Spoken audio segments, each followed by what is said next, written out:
A pré-existência do Filho de Deus. De volta à doutrina apostólica. Capítulo 3. O testemunho de João Batista.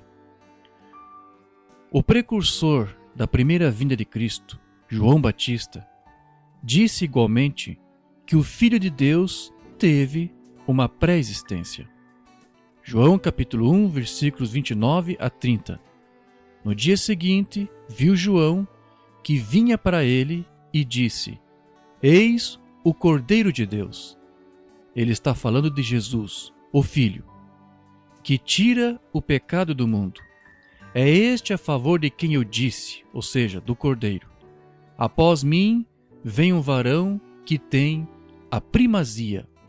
Quer dizer, ele terá um ministério muito maior e mais importante do que o meu, porque já existia antes de mim. Quem existiu antes de João? Seria algo sem sentido se ele estivesse se referindo a Deus, porque todos sabem que Deus é antes de todas as coisas. Mas aqui João está se referindo ao Cordeiro. João nasceu 6 meses antes de Jesus.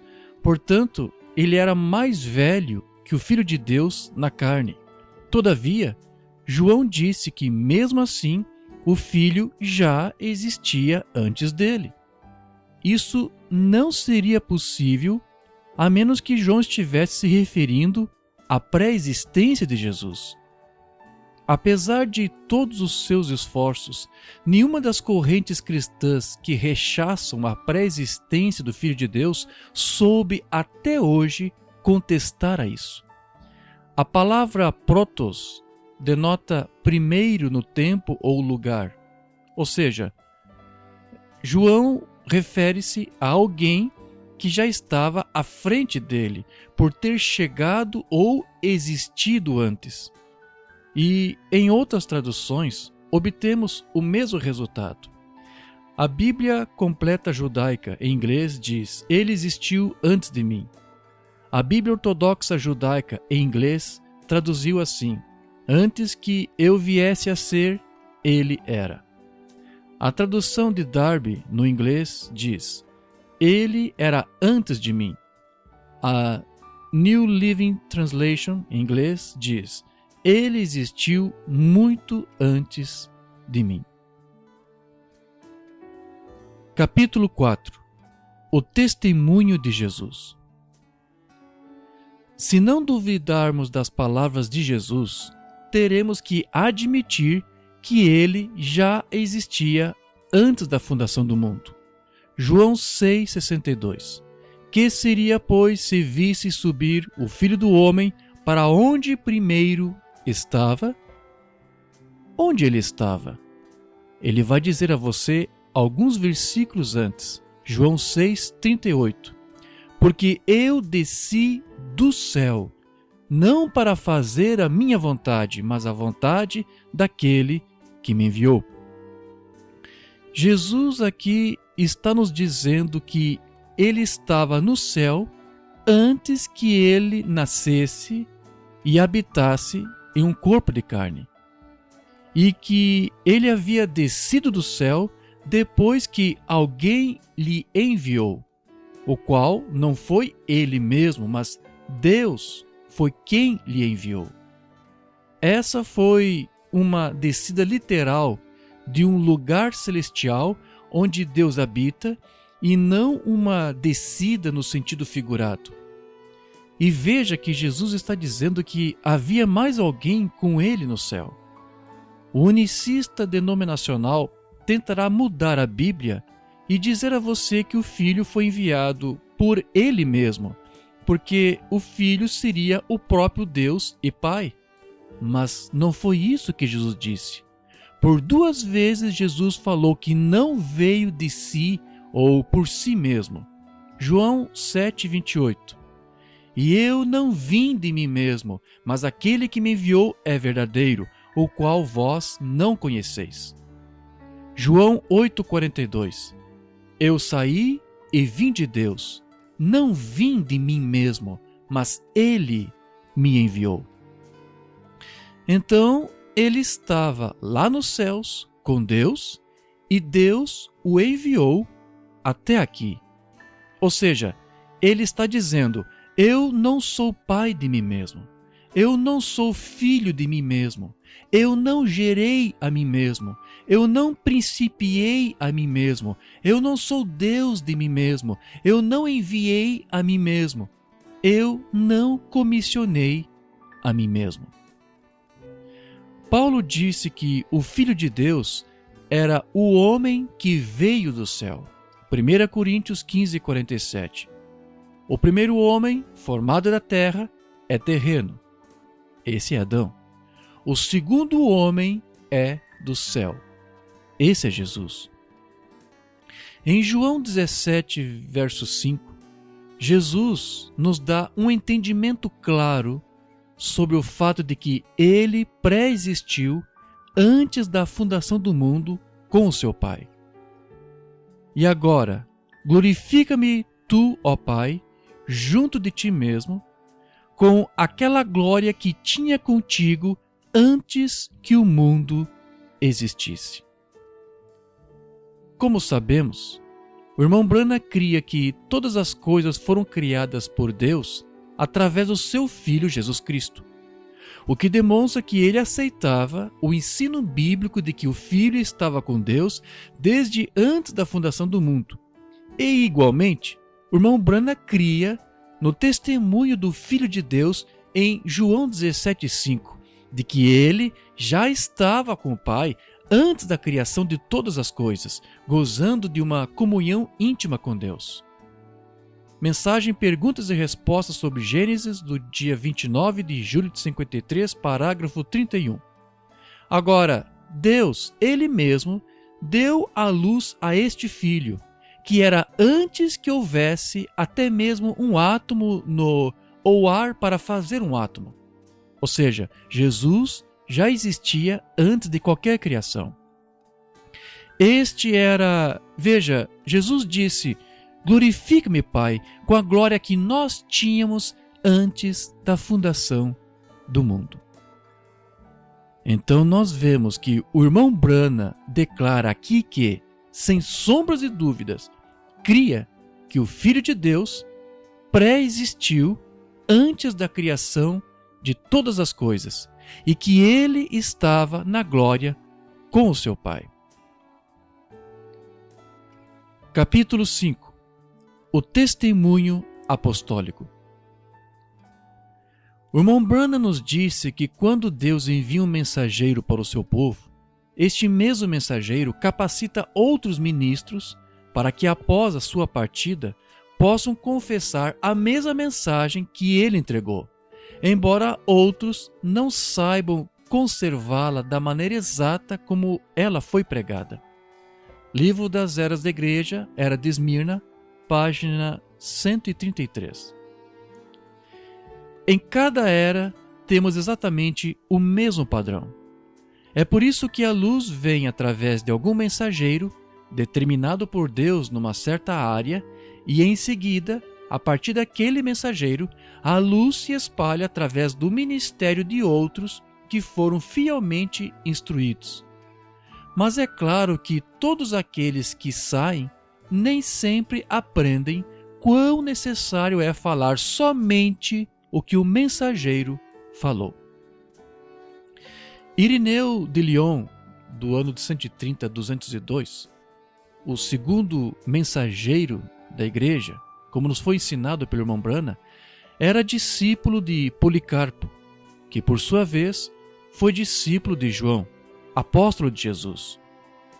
Irineu foi um dos primeiros, inclusive, a ressaltar a importância de se preservar o ensino apostólico, embora em seus dias esse ensino estivesse comprometido e algo já se havia perdido entre as igrejas. No entanto, Irineu nunca ensinou uma trindade de 3 pessoas coiguais na divindade. Isso foi um ensino posterior ao Concílio de Nicéia, mais precisamente no Concílio de Constantinopla em 381. O irmão Branham disse que o ensino de Irineu estava em conformidade com o ensino original dos apóstolos. Livro das Eras da Igreja, Era de Esmirna, páginas 92 a 93. Ele militou contra qualquer forma de organização. Além disso, a história de sua vida, na qual ele serviu o Senhor, foi de muita manifestação no Espírito Santo. E a palavra era ensinada com incomum clareza e em conformidade com seus preceitos originais. Ele também foi claro quanto à sua compreensão da divindade. E visto que ele foi discípulo de Policarpo, que por sua vez foi discípulo de São João, podemos saber com certeza que ele tinha um ensinamento tão perfeito quanto possível sobre este assunto. Assim como o irmão Branham, Irineu também cria na pré-existência do Filho de Deus, simplesmente porque foi dessa maneira que ele aprendeu com os demais que lhe antecederam, e consoante a sua própria observação das Escrituras. Portanto, de acordo com as palavras do profeta, esse entendimento estava em conformidade com os preceitos originais dos apóstolos. No entanto, antes que isso fosse adulterado e se tornasse uma fé da Igreja Romana com os devidos acréscimos feitos por ela, a crença na pré-existência do Filho de Deus era antes uma fé apostólica crida pelos cristãos primitivos. Irineu disse o seguinte acerca de Jesus: Epideixis, ou Demonstração da Pregação Apostólica, final do século II, parágrafos 30 e 50. Para Jerusalém foram enviados, por Deus, por meio do Espírito Santo, os profetas que aconselhavam o povo e o convertia ao Deus onipotente de seus pais. Como colunas da revelação de nosso Senhor Jesus Cristo, o Filho de Deus, anunciavam que da estirpe de Davi haveria de florescer o seu corpo, para que fosse, segundo a carne, filho de Davi, que era filho de Abraão, em razão de uma extensa cadeia de gerações, e, segundo o Espírito, filho de Deus, pré-existente com o Pai, gerado antes da fundação do mundo, e aparecido como homem ao mundo inteiro nos últimos tempos. Cristo, o Filho de Deus, existente antes do mundo, estava com o Pai e junto ao Pai. Porém, Irineu nunca quis se ocupar em tentar explicar como que o Filho de Deus foi gerado antes da criação. Ao invés disso, usava as palavras da Escritura de Isaías 53, verso 8, a fim de justificar essa sua incapacidade. Sua geração, quem a narrará? Lembre-se que os mensageiros não eram profetas, e isso somente poderia ser feito por meio de um profeta, porque a palavra sempre vem aos profetas. E, conforme veremos nesse estudo, o irmão Branham tentou fazê-lo.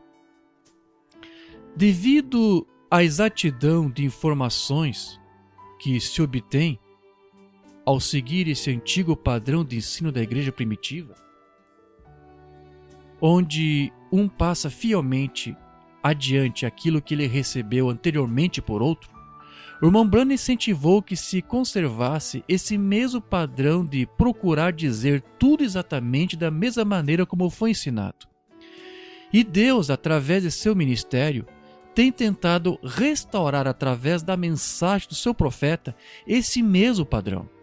Por conseguinte, entendendo ou não, aceitando ou não, cada ministro que deseja pregar esta mensagem deve tão somente pregá-la da maneira como o mensageiro falou. As intenções de alguém que decididamente escolheu não dizer exatamente tudo da maneira como o mensageiro disse pode ser as mais nobres possíveis, mas isso apenas fará com que o povo de Deus acabe dando ouvidos a um sonido incerto, pois não estará crendo e nem dando uma confissão perfeita daquilo que foi ensinado. Esse é o problema quando alguém que não aprendeu corretamente a mensagem resolve pregá-la mesmo assim. ele irá influenciar a outros para, da mesma maneira, não concordar ou aceitar tudo que o mensageiro disse, inserindo suas próprias ideias. Mensagem A Influência de um Homem sobre o Outro, 13 de outubro de 62, parágrafo 72. Faça tudo o que você puder pelo reino, mas jamais insira as suas próprias ideias. Diga apenas o que a mensagem diz e prossiga. A única maneira, portanto, de assumirmos uma confissão apostólica confiável para os nossos dias é tentar falar essa mensagem exatamente da maneira como William Branham a transmitiu, sem negar o que ele falou ou forçar um conflito com ele mesmo por meio de suas próprias declarações. Capítulo 6. A interpretação unicista para João 17:5. O ministro canadense Terry Sproul escreveu um maravilhoso livro biográfico falando sobre o ministério profético do William Branham, intitulado Um Profeta para os Gentios. Sproul é um conhecido ministro da mensagem em seu país. Entretanto, embora ele não admita isso em seu livro, ele demonstrou não concordar inteiramente com todo o ensino do William Branham sobre a deidade. A linha de interpretação pessoal que ele tomou para interpretar a mensagem do irmão Branham seguiu o mesmo raciocínio denominacional unicista. Ele prova isso em algumas passagens de seu livro quando resolve dar a sua interpretação pessoal para a escritura de João 17:5, sugerindo que essa fosse a mesma interpretação que William Branham havia dado. Sproul diz o seguinte: Um Profeta para os Gentios, página 36. João 17:5. A glória que eu tinha contigo antes de o mundo existir. Este versículo da Escritura, quando compreendida à luz da presciência de Deus, não pode ser interpretada para significar uma pré-existência de um Filho glorificado. Tal interpretação colocaria em contradição todas as outras passagens da Escritura que revelam o Filho em relação ao tempo e à humanidade. Jesus, no entanto, foi glorificado antes que o mundo existisse. Ele também foi um cordeiro antes que o mundo existisse, e foi morto antes que o mundo existisse. Apocalipse 13:8. Todo o plano da salvação, incluindo a obra redentora de Cristo, foi estabelecida na mente de Deus desde a eternidade. É desta glorificação pela qual Jesus orou. Imagine, até mesmo nós, como filhos de Deus, redimidos, já somos glorificados. Observe Romanos 8, 29 e 30. E sabemos que todas as coisas contribuem juntamente para o bem daqueles que amam a Deus, daqueles que são chamados segundo o seu propósito. Porque os que dantes conheceu, também os predestinou para serem conformes à imagem de seu Filho, a fim de que ele seja o primogênito entre muitos irmãos. E aos que predestinou, a esses chamou. E aos que chamou, a esses também justificou. E aos que justificou, a esses também glorificou. Somos glorificados porque está estabelecido na mente de Deus que sejamos glorificados. Nós também poderíamos orar como Jesus orou: Pai, glorifique-me com a glória que eu tinha contigo antes que o mundo existisse. Antes de tudo, é importante que se diga que não somente Sproul, mas quase a totalidade dos ministros da mensagem adotaram esse mesmo raciocínio. Porque eles fazem do Filho de Deus o mesmo ser de Deus, eles sabem perfeitamente que não podem aceitar a pré-existência de um ser no passado que tivesse convivido com outro ser. No entanto, esse caminho que a maioria decidiu seguir lhes mostrou ser muito espinhoso e traiçoeiro, porque para conservá-lo, eles tiveram que, por força de suas inserções pessoais, ignorar inúmeras declarações do profeta de Deus e das próprias Escrituras, sob as mais imagináveis desculpas. Nenhum unicista denominacional crê na pré-existência do Filho de Deus, pois isso é contrário à sua teologia. E uma vez que os crentes da mensagem aceitaram este mesmo pensamento doutrinário, eles tiveram também que descrer deste ensino do William Branham, não obstante professem segui-lo. Embora Sproul precisasse negar o ensino do William Branham sobre a pré-existência do Filho de Deus por discordar dele, por outro lado, percebe-se que ele não tomou aqui um outro arrazoamento que alguns adotaram, como o de afirmar que aquele filho antes da criação seria apenas um ofício de Deus mesmo que ele teria supostamente assumido no passado. Sabendo da inconsistência de tal argumento, preferiu apenas alegar que, anterior à criação, o filho estaria apenas na mente de Deus e que, portanto, não poderia ter existido de fato até o seu nascimento virginal. É certo que, na dispensação da filiação, Deus fez uso de um ofício de filho para atuar no corpo de Jesus sobre a terra como se Deus mesmo fosse um filho. Porém, antes da criação, Deus não atuou como filho em um ofício, mas pelo contrário. No princípio da criação de todas as coisas, o Deus Criador atuou em seu Filho como Deus mesmo, e não como se fosse um outro. Essa afirmação de que João 17,5 não estaria se referindo à pré-existência do Filho, porque colocaria em contradição todas as outras escrituras, não procede, pois o que se comprova é exatamente o inverso. Negar a pré-existência do Filho de Deus é que realmente criaria uma enorme contradição, não somente com as Escrituras, mas também com a própria mensagem do William Branham. Sproul negou as próprias palavras do profeta vistas há pouco que disse: Deus mesmo deu à luz este Filho, que era antes que houvesse até mesmo um átomo ou um ar para fazer um átomo. O irmão Branham não estava dizendo que Deus deu a luz ao seu filho em sua mente. Ele estava falando de um surgimento literal do filho antes da criação de todas as coisas. Portanto, a interpretação que Sproul deu cria uma contradição não somente com todas as declarações que Jesus fez, mas também com o próprio testemunho de João Batista, que disse que o Filho já existia antes mesmo que ele, João, havia nascido. Se quando João, ao dizer isso, estivesse se referindo que o Filho existia apenas como um atributo na mente de Deus, como ele poderia usar isso para afirmar que o Cordeiro já existia antes dele, se João, antes de nascer, também já estava nessa mesma mente, juntamente com o Cordeiro na forma de um atributo? Como na mente de Deus, Jesus poderia ter existido antes de João nascer, se o único lugar onde o mesmo João poderia estar antes de ter nascido seria nessa mesma mente gloriosa onde Jesus também estava?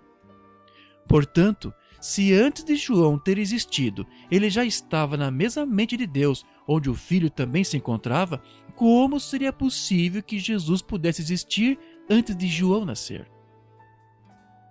E quando analisamos as palavras que o Filho de Deus usou para se referir à sua pré-existência, verificamos que não pode haver o menor engano acerca do que ele disse. Senão vejamos: com aquela glória que eu tinha contigo antes que o mundo existisse.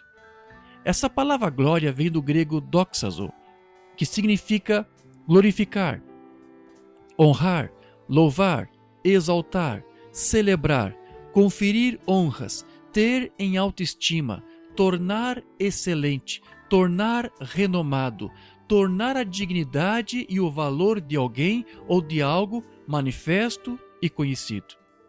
Então, o que Jesus está dizendo aqui é: exalte-me com a mesma exaltação que eu tinha quando eu estive contigo, que eu possa ser estimado e honrado agora com a mesma estima e honra que eu tive antes no passado, que eu possa ser visto por todos agora em honra e louvor como eu era visto antes junto a ti.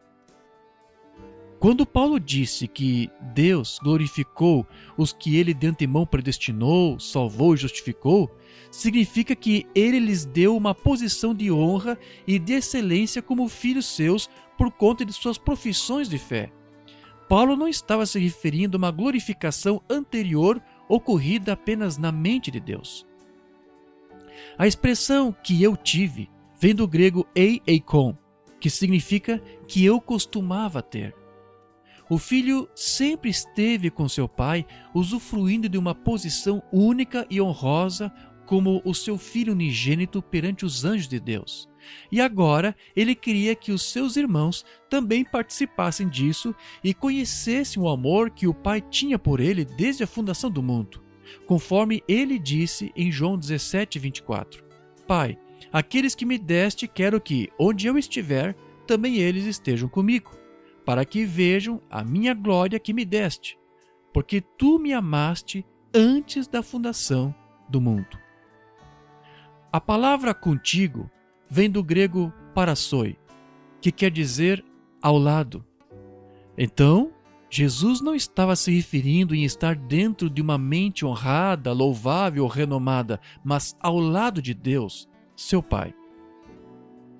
Em uma outra parte de seu livro, Sproul vai contrariar o ensino bíblico de Paulo sobre a pré-existência de Jesus, usando outras palavras desse mesmo apóstolo para criar um conflito não somente com ele mesmo e com a sua doutrina, mas com toda a Bíblia, ao sugerir que o Filho vê a existência pela primeira vez somente quando nasceu da Virgem Maria.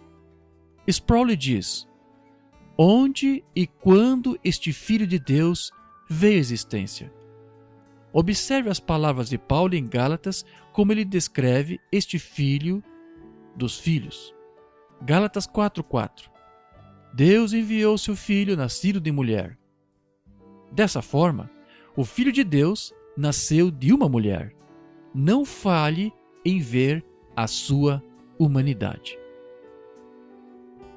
O que Sproul fez com essa sua declaração foi negar as próprias palavras de Paulo em Colossenses 1:12-17. E essa prática viciosa de colocar as Escrituras em conflito com elas mesmas se repete também com os sermões do irmão Branham, onde se procura anular uma declaração sua com alguma outra que ele tenha feito, sob a alegação de que uma delas estava incorreta, pondo em dúvida aquilo que o profeta falou e criando assim uma desinformação. E sabemos que foi exatamente isso que a serpente fez no Éden, onde, a fim de enganar a mulher, criou uma desinformação, fazendo com que ela duvidasse da palavra de Deus.